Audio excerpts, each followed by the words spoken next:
Hi, everybody. Dan DeFedericis of Saratoga Report, and I'm here with somebody new to me, at least in this format. May or may not be new to you, depending on, but certainly not new to Saratoga Springs generally. Bob Turner is the Associate Political Science Professor and the chair of that department at Skidmore College. Also runs the SPI Polling Institute. Bob, welcome to Saratoga Report, and how are you doing? I'm doing well, Dan. Thank you so much for having me on. Okay, great. And I want to jump right into this, and then we'll work back with a little more foundational questions. But you are now conducting a survey on the 2025 Saratoga City elections that were just finalized on Tuesday night. Maybe they're not officially yet, but essentially finalized on Tuesday night. And folks, I urge you to take this survey. I just took it myself. It says there it'll take 3 minutes. It was a lie. It took me 2 minutes and 54 seconds. So, but it's quick. That's my point, folks. And it feels like you're doing something good. I felt like I'm doing something good. And Bob, but I don't know exactly what that is. What is going on here with this survey? And can you explain to people why they should take 3 minutes to do it? They should take 3 minutes to do this survey because no one outside of Saratoga Springs, there's no other cities where people do polls like this because polling locally is really challenging. It's very hard to get a large and representative enough sample. And I'm hoping that the more people we can get, the more interesting insights we can make about what I would argue is a really historic election here in 2025. I have a real democracy class that studies the results and then presents them to the community. We typically have 60 to 80 people from the community come and attend, and the data is used by candidates and consultants within both parties to really understand what's going on. And our research has been shown in the Times-Union, the Daily Gazette, Saratoga Today, and even Saratoga Report. Oh, yes. We have elections every 2 years in this city. What makes this particular election historic? Well, what I think is historic about this is that every other sort of small election in upstate New York went Democratic. It didn't matter the city at time. There was a competition. They all went Democratic. And here you saw a bluish leaning city with more registered Democrats that's voted for Hochul, that's voted for Kamala Harris and even Joe Biden, elect 4 out of the 5 city council candidates who were Republican -- Saratoga. And you saw the Democrats lose 3 of the 4 races that were contested. Right. Now a couple of those candidates would be quick to point out that they are registered Dems, so they're Republican endorsed. One Saratoga endorsed, right? In some cases Republican, some cases no party, and in some cases Democrat. But certainly they had the feel of a Republican candidate, even if they technically were only endorsed. I get that. I just I know I'll hear it from somebody if we don't clarify that. The trend that we see in American politics and local politics is that they're becoming increasingly nationalized. That how people vote at the national level is linked up with that at the local level. And what's really interesting about this particular election is that didn't happen.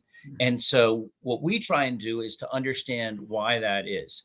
How do we ask questions about how people, what their party identification is, what their ideology, as well as how they voted in the race, as well as what was the most important issue to them, where do they get their news, where were they contacted by a campaign, how they feel like things are going in the city. And so it's also a really interesting barometer for what's on people's mind. And we've been doing this going back to 2005. And so it's really interesting to have this longitudinal survey and to show what issues are important to people and how it's changed. And folks, this survey, it's kind of a long URL, so I will post it this will go out on YouTube. It will be in the notes on the YouTube link, so you can find it down there and link it from there, or copy and paste it, what have you. Please take it. Please tell your friends to take it. Send it to your local group chat of your 15 bunco or pickleball or whatever players. The more, the better. And you have until Friday night at midnight. So, okay, and this will be posted Friday morning. So you've got essentially today, folks, to get this done and to help out. Again, it's 3 minutes. So I will have both, but I will have the link both on um, Saratoga Report. Will have it separately as well. It already was up once, and I'll be posting again on Friday, pretty much right below this link to get to the YouTube discussion we're having here. What? Let me jump ahead here. What will you alluded to what the result will be or what it'll look like? What will the result be? Will it be a thick document of many pages? Will it be charts and graphs? What will we have here? And who can access it? Can I access it? Can anyone? So we'll do two things. First is we will have a presentation where the students will talk about what they found when they analyzed the data. They'll typically talk for 15 minutes and then take questions from the audience for 5 minutes.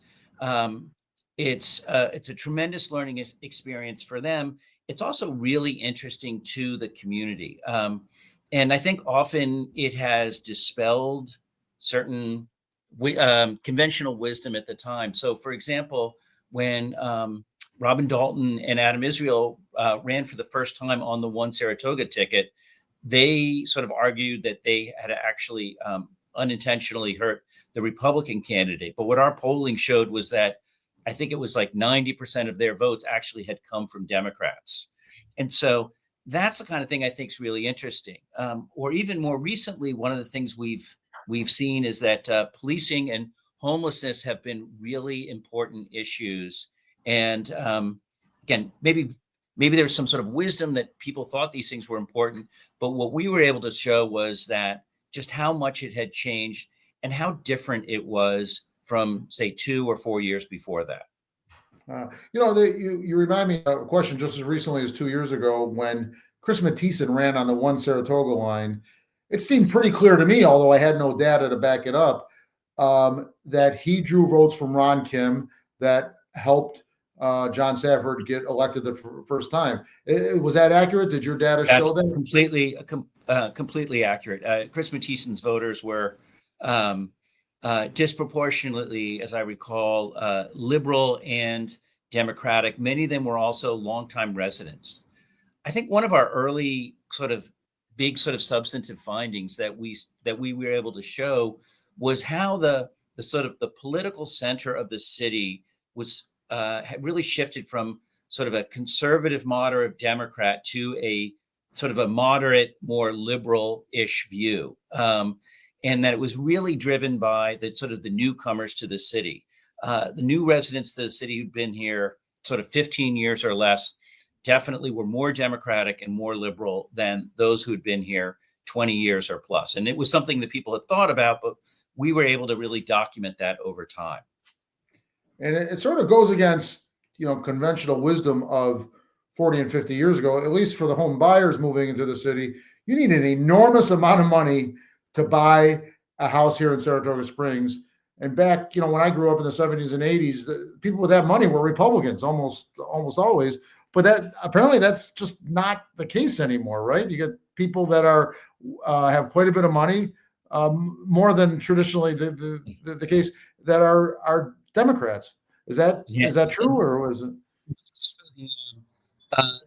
The sort of white voters who voted for Mitt Romney look really different than the white voters who voted for Donald Trump. And there's a real educational sort of shift in the party. And sort of college education is now a strong predictor of voting for Democrats, and postgraduate degrees even more so. And that's a pronounced change at the national level. And I think we see it here locally. I think the other piece that's a little bit different about like local elections is that voters in some ways are more knowledgeable about a local election, and they have, they can see what's going on. So, for example, 2 years ago, almost out of nowhere, homelessness surged to be the most important issue, overwhelmingly for voters. And if you thought that was the most important issue, then they were all the voters who were voting for change. And so, while you might think, oh, that maybe is a liberal, conservative, Republican, Democratic issue, I think a lot of local politics is really focused on the, I don't want to say sort of, we often call it as protecting the economic interest of home voters. For many people, your home is your most important asset. And so there is a concern about, I don't say protecting property rights, improving the quality of life in the city. Great. And let me ask you, as an aside here, although it's central to our discussion, do you have any? Um, you're a political scientist. You're a professor. You've been doing these pollings for a long time, since 2005, correct? Yeah. And what's your take on the results Tuesday nights? Some of which were, some might think were, in some cases, surprising. What were your, what's your take? It's interesting going into the election because I heard people on both sides feeling very confident, um, which isn't usually what happens. Usually people sort of agree where they sort of feel like the motion is going. And I think the one Saratoga people felt that they had much better candidates. They felt they had a sort of stronger message, and that Saratogians would be, um, looking for like non-political or less political candidates at the local level. Um, Democrats, I think, felt very strongly. They felt like they'd spoken to a lot of voters. They felt their vote wrote a send a message to Donald Trump message was really resonating, and that people were going to interpret this election as a referendum on Donald Trump. And the moment that I knew that that didn't happen was when the early the early in person votes came in around 10:30 or 10:45, and they were 52% registered Democrats, like 28% Republican, 20% non-party, and they basically split to maybe 20 votes in favor of John Safford over Michelle Madigan. And so that just told me that there were a lot of registered Democrats who were crossing party lines, and it was not the nationalization of the local election wasn't going to happen. And you had some questions regarding, what I'll call the Donald Trump effect in Mhm. this survey, of how Yeah, much did Donald Trump influence your vote, I guess, would be a synopsis of what you yeah. asked. So I work really closely with a guy from Wilton called Patrick Lanne, who is a really prominent Republican pollster for a company called Public Opinion Strategies. He polled Ohio for George Bush back in 2004. So, and he designs polls that appear on CBS News. And so, one of the polls that they used in their national polls, and so we like to copy it because it allows us to see how Saratoga voters compare with voters in Virginia and New Jersey. Is there's a question, was your vote today a vote in support of Donald Trump, a vote opposed to Donald Trump's policies and programs, or had nothing to do with Donald Trump? And so that's the one. That's the question I'm really, really excited about.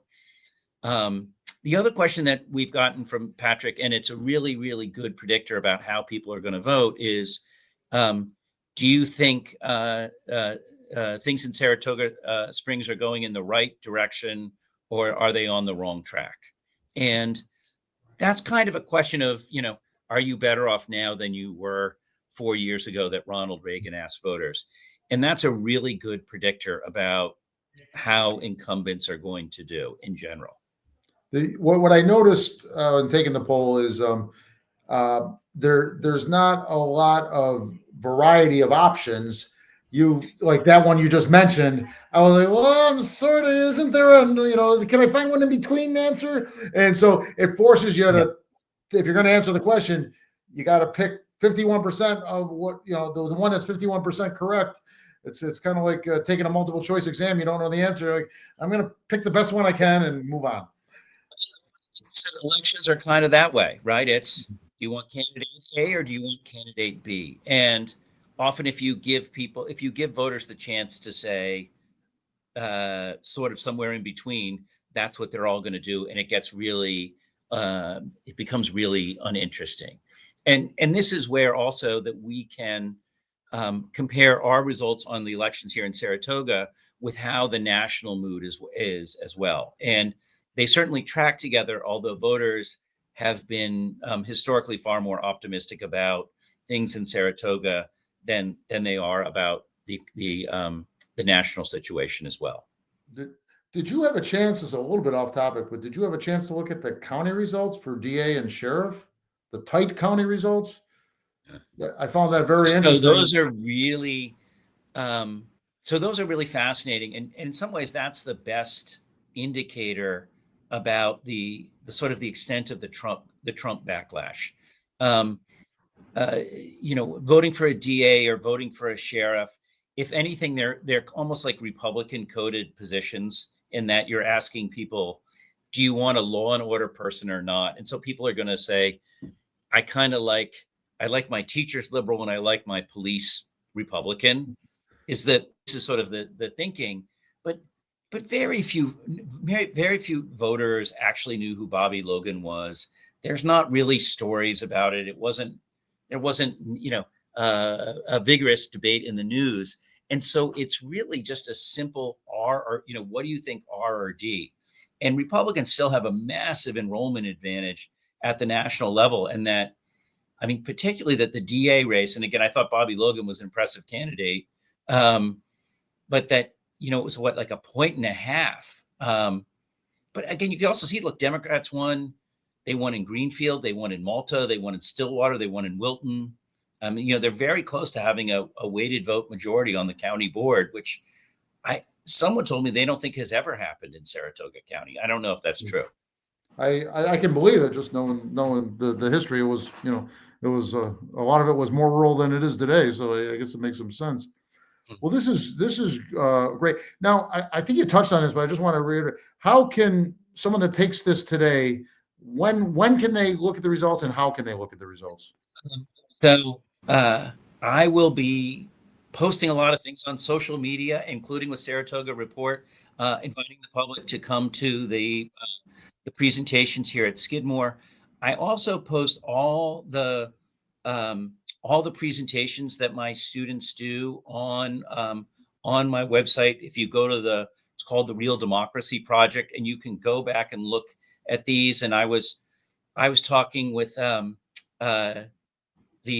person from Saratoga Flash News, and he was unaware of it and had just come across it. And they said they spent the whole afternoon drinking coffee and obsessing through these reports. And so, if you're a real, like, if you like to listen to Steve Kornacki on CNN on election night, there's really interesting stuff, I think, in these polls. And and again, I know some of the analysis and slides maybe aren't always perfect, but a lot of them were done by 18-year-old first semester freshmen who haven't been in college even in 8 weeks. So I'm awfully proud of what they're able to do in this class. You talk to a bunch of Saratogians about Steve Kornacki, they're thinking horse racing Yeah. because he's been on the NBC coverage of horse racing, and I love him there. It's funny, I've seen him so little in the political realm and so forth. Mhm. Well, Bob, I appreciate this. I would suggest maybe having one of these meetings in the community off campus. Some people have a hesitancy to step onto a campus that they have no connection to. And if you have somewhere in town here, downtown here, the library perhaps, you To might get a crowd. I'm certainly open to that idea. I mean, part of it, we just do it on campus because there's sort of an easy place. It's simple for students, but I'm always, my data has been used by, I've presented it to conservatives. I've presented it to the Democratic Party. I've presented it to people who are interested in charter reform. And I love talking about this stuff. And if, you can find three people who want to come and sort of talk about like local politics, well, sign me up. That's kind of my dream afternoon. Do you realize you every time you talk about this as the concept, you just beam. You beam. I was like, this guy's a polling nerd. He loves it. Well, the idea for this class came. I had to teach a first year seminar, and let me tell you something about. I don't know how old your kids are, Dan, but like 18-year-olds are they're a tough group to get excited about. And I just thought, I know there's all these interesting characters in Saratoga politics. Let's just follow the elections. And so the students They attend all the debates. They read all the newspaper articles. They follow all the stuff on social media. They go out campaigning with the candidates. And, so one time we just said, all right, well, let's, one of the students was like, we should do a poll. And I was like, well, you guys would have to sit out in the cold for like 7 hours a day all by yourself. And they were like, we are down to do that. And then I had like 18-year-old lacrosse boys who were so vested in this project. I mean, what a dream come true. And it's been wonderful. And many of them, I think, saw you at One Saratoga on election night. They get to go to the 3 election watch parties, and they get to meet all the people they've been either following or they've read about and they've talked about. And then to see the sort of winners and losers, it's a really powerful moment. And so when they saw George Ehringer come to Democratic headquarters to concede in person to Manita, like that's a powerful moment in a democracy. It's hard for candidates to do that. And so for them to see that, they get this tingle, and then hopefully they're local politics nerds for life. You and I spoke earlier today about Abby Tignelli of Saratoga Dispatch, and I'm looking for the headline right now, and I don't have it. And she wrote an article mostly about what happened at Democratic headquarters throughout the night and the mood and the emotions. And she wrote, I assume it was one of your students, was so fired up. He said something like the fact of like, he didn't say it this way, but it's essentially what I read was, this is my life calling. This is awesome. Yeah. I thought that was fun.